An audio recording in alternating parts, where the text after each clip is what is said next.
하나의 그 이제 공고문으로 이제 나오게 됩니다. 거기서 쭉 보시고 저희 원에서도 몇백 개가 올라가게 돼요. 왜냐면 계속까지만 있더라도 계속까지 예산이 있으니까 예산이 있는 모든 사업은 다 올라가게 됩니다. 그중에 이제 신규가 있는지를 확인하시면 내년도에 지원할 사업들을 한번 더 확인하실 수가 있습니다. 그 연구자 혁신 연구를 지원하겠다. 여기서 지금 가장 중요한 게 필수적으로 연구자 기관의 역량이 평가 항목의 필수 항목으로 들어갑니다. 연구자 기관의 역량이 신규 평가 시에나 이런 평가 시에 들어가 있는데 이 연구 기관의 역량은 뭐가 중요한지는 이제 이 혁신법 설명이 다 끝난 다음에 한 번 더 강조드리겠습니다. 그래서 일단 무조건 연구자 기관, 그 연구 기관의 역량이 필수 항목이고 창의성, 계획, 충실성도 필수고 나머지 항목에 대해서는 이제 선택적으로 그 사업에 맞게 선택적으로 해서 평가 항목을 이게 바뀔 수가 있는 그런 부분이 있습니다. 그리고 이제 협약기관과 전체 연구개발기관이 일치합니다. 뭐 단연도 과제는 중장기적인 시간으로 지원하겠다. 지금 ATC 사업 같은 경우 기존의 ATC 사업은 3+2 뭐 이런 식으로 해서 저희가 그 1단계, 2단계로 연구 재료는 국내 전까지 지금 계속 원래 반영이 돼 있었습니다. 과제 종료 전까지 연구 재료는 예전부터 풀어놨거든요. 그래서 저희는 장비에 관해서만 2개월 전이었고 최종을 기준으로 했을 때 근데 연구 재료비는 과제 종료 직전 바로 전날까지도 기존에는 가능하다라고 봅니다. 이게 최종 연도만 가능한 게 최종 연도 보고서가 과제 종료 후 2개월까지입니다. 그래서 전날 재료를 샀다 하더라도 보고서에 그 재료들이 써여서 보고서가 만들어진다라고 저희는 믿는 거고요. 연차는 이게 허용이 안 되는 게 연차 보고서가 1개월 전에 내기 때문에 그 전에 쓰는 거는 조금 이제 안 들어갈. 그렇다고 근데 연차라고 하더라도 과제 전에 재료를 구매했다라고 해서 불인정하거나 그러진 않나요? 소프트웨어 활용비는 요거는 조금 특이한 케이스인데 어떤 독과점이나 이런 것들에 의해서 소프트웨어를 1년 단위로 구매할 수밖에 없는 경우 과제 연도가 끝나고도 유지되는 그런 경우에 있어서는 인정을 해준다는 얘기입니다. 근데 이제 만약에 월별 계약이 가능한 그런 상황이면 무조건 이제 개발 기간 내에 끝나는 걸로. 하지만 상황상 우리나라에서 들어오는 어떤 소프트웨어가 독점으로 저희가 그 계약이나 이런 것들을 컨트롤할 수 없을 때 그럴 때는 과제 종료 이후 걸 불인정하지 않는다. 그 의미였습니다. 요게 좀 계속적으로 좀 얘기가 많이 나오고 있는 겁니다. 그래서 연차 정산이라는 걸 항상 저희가 해왔는데 이제 폐지를 하고 연구비 단계 내 자동 이월입니다. 요거는 이미 메일이 한번 나갔습니다. 알림으로 보셨으면 자동 이월이 어떻게 되는지 클릭을 한번 하셔야 되는데 어떻게 해야 되는지 저희 메일링으로 나갔습니다. 그래서 그 메일을 한번 보시고 이해가 안 되시면 저희한테 연락해 주시고요. 한번 말씀드렸지만 연차 정산이 폐지됐지만 그 가장 중요한 게 지금 20년 저희 ATC 20년 신규는 올해 한 번 더 연차 정산을 한번 해야 됩니다. 연구시설 장비 및 재료비가 아이테크와 ICMS 상에서 묶여 있으면 연차 정산을 한번 내년부터는 단계로 다 넘어가는데 지금 아직 전산이 반영이 안 돼서 그리고 21년 신규부터 다 이제 올해부터 정산을 연차로 하지 않습니다. 20년 신규는 지금 연구시설 장비 및 재료비가 묶여 있습니다. 그 묶여 있는 분들은 지금 연차 정산 대상이고 지금 21년부터 다 연구시설 장비랑 재료비가 분리되어 있습니다. 분리되어 있는 그런 과제는 단계 정산입니다. 연차 정산 없고 지금 그래서 사업비 사용 쪽부터 지금 내는 그런 게 아닙니다. 그래서 이 부분에 대해서도 많은 질문이나 이런 것들이 들어오고 있는데 일단은 법이 이러니까 시행을 하는데 저희도 우려스러운 건 있습니다. 4년 후에 정산할 때 1차 거가 잘못됐는데 이미 퇴사하고 다 없고 자료나 그런 것들 타지 못할 때 그럴 때 되게 애로사항이 발생할 거라고 저희는 비춰지는데 그 부분에 대해서는 어떻게 이제 저희가 계속해서 개선해 갈지 그런 거 계속 고민 중이고요. 처음부터 이제 할 때 잘해야 됩니다. 가출 서류들을 저희가 다 띄워놓을 거고 어떠한 항목에는 어떤 그 항목들이 필요하다. 이제는 그래도 뭐 간이계산 뭐 이런 게 없잖아요. 현금으로 쓰는 게 거의 없기 때문에 그나마 이제 예전만 하지는 않을 것 같아요. 근데 이제 그래도 혹시 모르니까 꼭 과제를 하시는 저희 수행자분들, 뭐 참여연구원분들, 책임자분들 전부 다 지금 쓴 돈에 대해서, 올해 쓴 돈에 대해서는 그래도 올해 자체적으로라도 본인들이 잘 검토하고 넘어가야지 나중에 가서 4년 후에 1차 연도거 보는 거 쉽지 않을 겁니다. 저희도 알고 있습니다.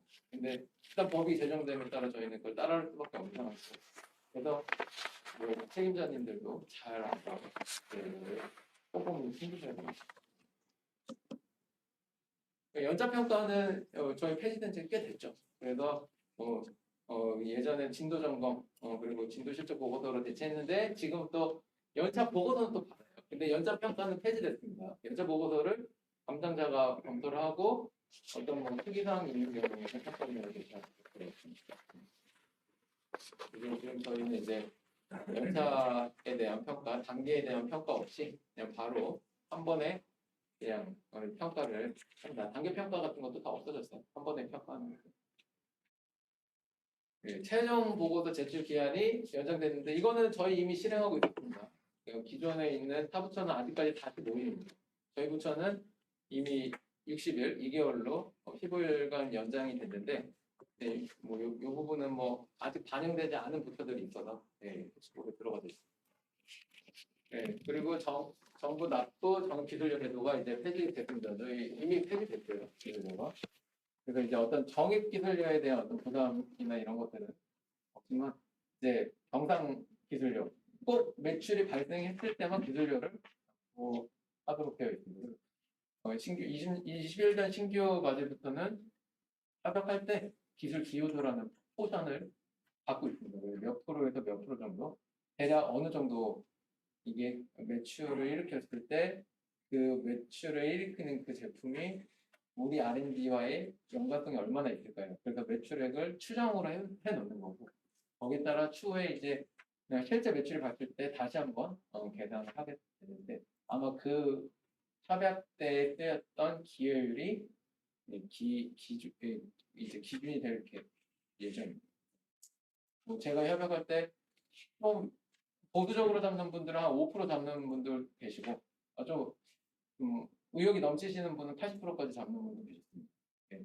근데 뭐 그게 뭐 누가 잘했다 누가 나쁘다 그건 아니고 저희도 뭐 이런 과정을 처음 겪다 보니까 저희의 나름 기준도 딱히 뭐 몇 프로부터 몇 프로 잡으라 그런 기준이 있는 건 아닙니다. 근데 최소한 그래도 10에서 20% 정도는 이 R&D를 통해 뭐 해서 비효율이 그 정도는 돼야 된다고 뭐 이제 그냥 저는 그렇게 생각을 하고 있어요.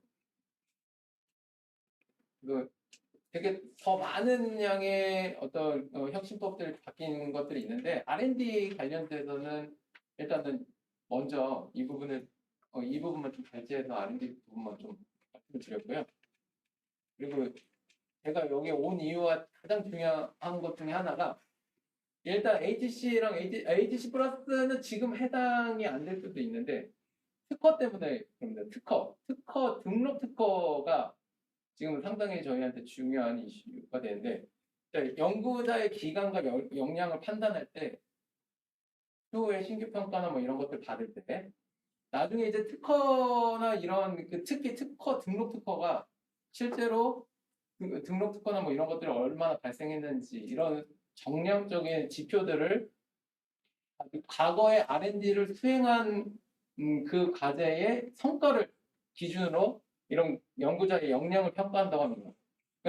그래서 지금 ATC, 특히 ATC가 중요합니다. ATC 과제 기간 내에 출원이 됐고 그리고 올해 21년에 특허 등록이 됐다면 기여율은 저희가 중요하지 않습니다. 1%라도 특허 등록 특허를 지금이라도 성과에 입력시켜 놔야지 추후에 1년, 2년, 3년 후에 R&D를 만약에 지원할 계획이 있다.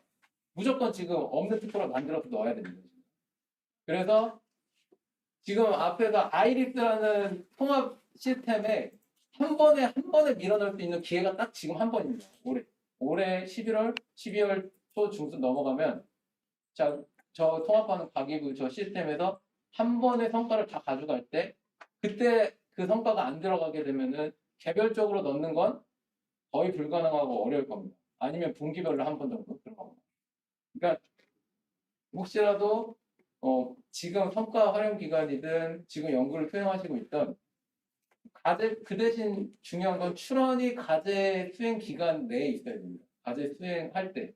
그리고 특허 등록은 과제 수행 종료 후에 5년까지 저희가 성과 기간이니까 거의 10년 가까이 되지만 그 기간 내에 등록 특허가 있고 과제 시작일 이후에 출원이 된 특허 중에 아직 특허 보정이 안 돼 있는 등록 특허가 있다면 네, 뭐 기여율이나 이런 것들을 좀 고려해서 최대한 많이 등록 특허를 넣어놓는 게 향후 뭐 1, 2년 후에 뭐 어떤 과제를 넣는데 신규 평가에 상당한 큰 역할을 할 것입니다. 그래서 그런 부분이 아직 전달이나 이런 것들이 좀 저희가 계속 일단은 저희 내부적으로 특허 관련돼서 비슷한 특허들이 있는 분들한테는 안내가 갔는데 전체적으로 모든 기업들한테 다 나가지는 않았거든요. 그러니까 모르시는 분들도 많을 거예요. 그래서 혹시 그 해당이 된다고 한다면 완전히 다른 어떤 가짜의 연관성 없는 특허를 넣으면 절대 안 되고 그 대신 그래도 뭐 원천성이나 뭐 이런 것도 따졌을 때 어느 정도 뭐좀 일치하는 그런 부분이 있다면 최대한 등록 특허를 올해 21년도 기준 21년 등록된 특허를 그 성과에 넣어놓으면 추후에 어떤 R&D 수행하시는데 그리고 추후에 어떤 R&D 지원하시는데 큰 도움이 될 것 같아서 그 부분 좀 한 번 더 강조드리고 싶습니다. 일단 뭐 혁신법이랑 뭐 많이 좀 바뀌잖아요. 궁금하신 거 뭐 그냥 다 같이 들어도 되는 그런 좀 궁금하신 거 선들고 말씀해 주시고 만약에 조금 부끄럽다 그러면 저랑 나가서 예, 데오테크의 정도입니다. 그 특허 관련돼 가지고 안 그래도 안내를 받았어요. 네네네.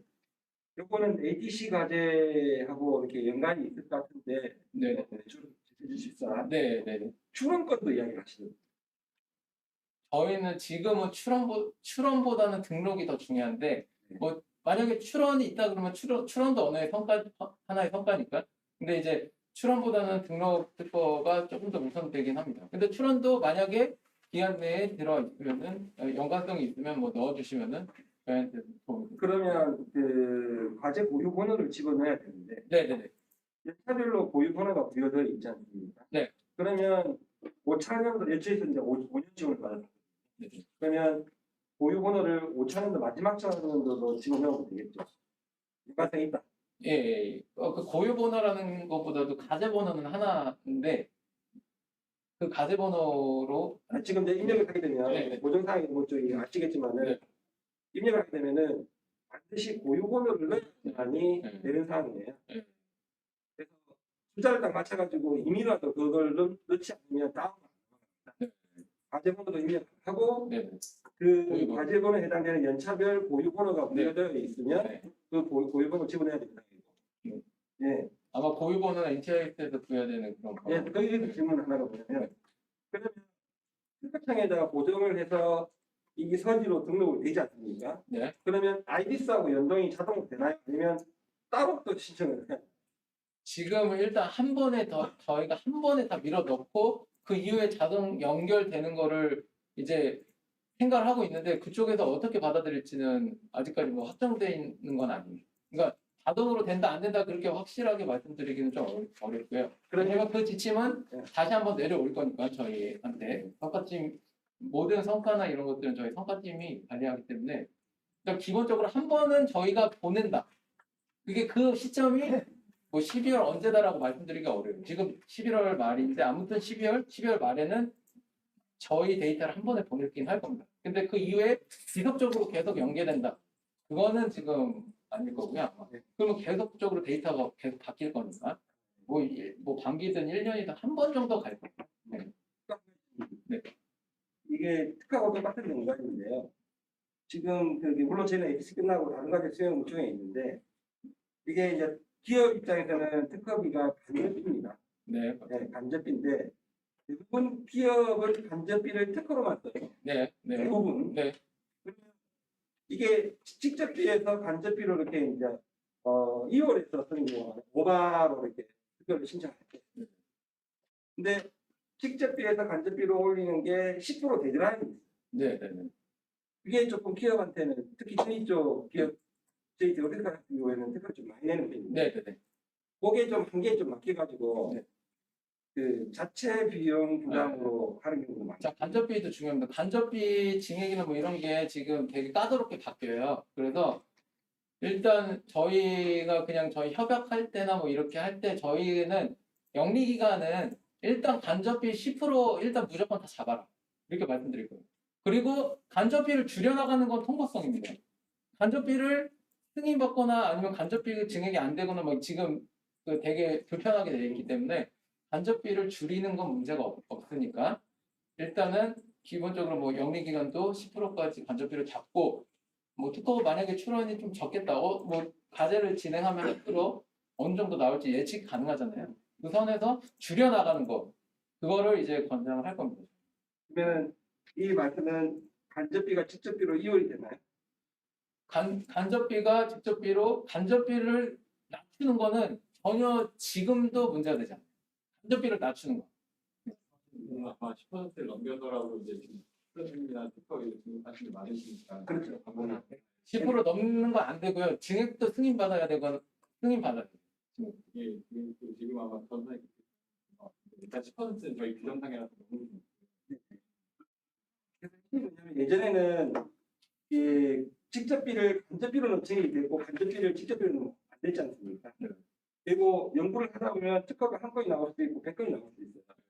그럼 사업 계획서 쓸 때 보수적으로 이거는 목표를 한 100건 이상 했다. 그러면 한 돈 천만 원 갖다가 예산을 잡아놔요.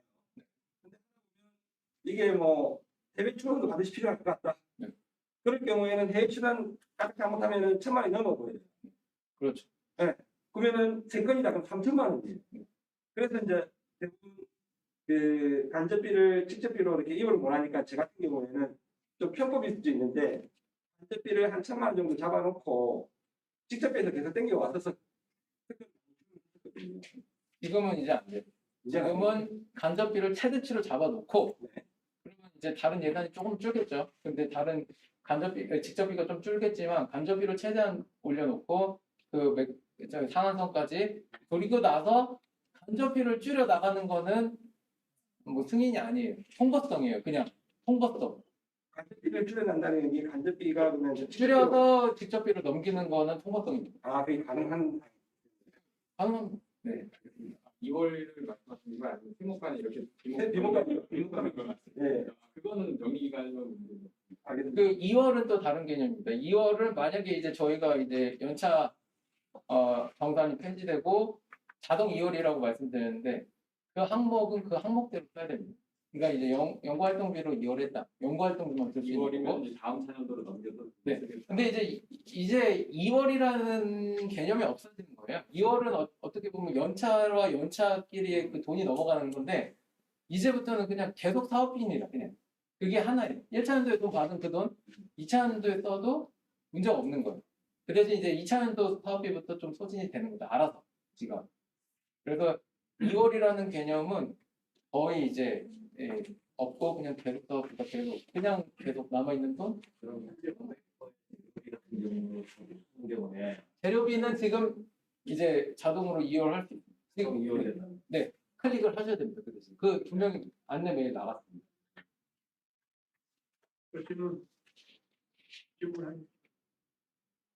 팀법이 지금 APC 플러스뿐만 아니고 다른 과제들도 저희 다 거의 산업부에 있는 저희 KT에 있는 모든 과제는 다 산업 게이트 과제.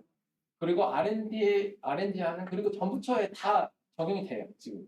그래서 전 부처 다 규정 개정을 진행하고 있습니다.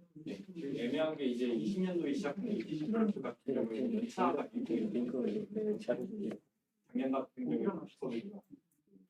그런 경우에 좀 헷갈릴 수가 있거든요. 저희가 안내를 하고 있지만 이게 연차정산인지 관계정산인지 되게 복잡하게 돼 있어요. 근데 간단하게 저희 시중에서 시에 며칠 들어가서 이게 연차정산인지 관계정산인지 이게 나와 있습니다.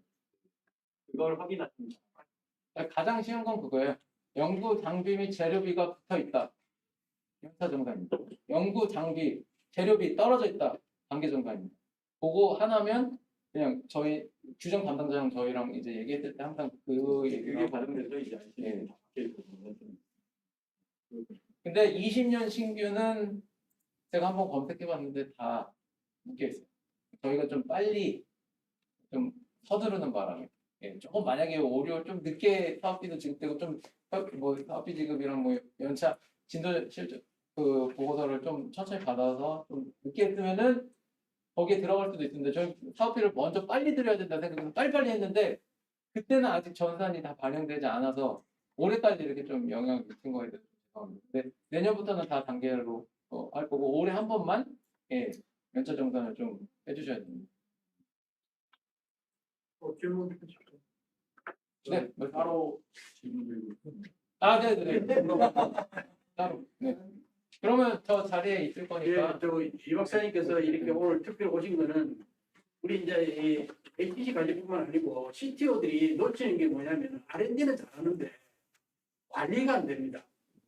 그래서 이게 지금 이 규정이 바뀌고 시스템이 바뀌기 때문에 그런 부분에서 우리 CTO 분들이 이런 부분을 중간에 말고 실무하시는 분들한테 잘 이렇게 피드백 해주고 더 문제는 과제를 짜는 것도 중요하지만은 관리에서 잘못하면 반납하고 불인정 받는 게 문제가 많이 생기거든요. 그래서 그런 부분 때문에 우리 이 박사님이나 강 박사님 오셔가지고 특별히 하시는 거니까 나중에 조금 더 구체적인 부분이나 또 실무적인 부분에서 요즘 이제 시스템이 바뀌다 보니까 이제 관리하는 거는 조금 후에 그 강의 하나만 더 듣고 그 시간에 한 뭐 브레이크 타임을 제가 한 15분 이상 들을 테니까 그것도 좀 해주세요.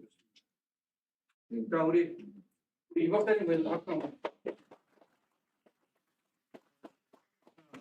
사람은 우리 저 창원산업진흥원에서 이동락 팀장님께서 그 창원산업진흥원에 대한 설명과 기술 지원에 대한 부분을 설명해 드리겠습니다. 이 강의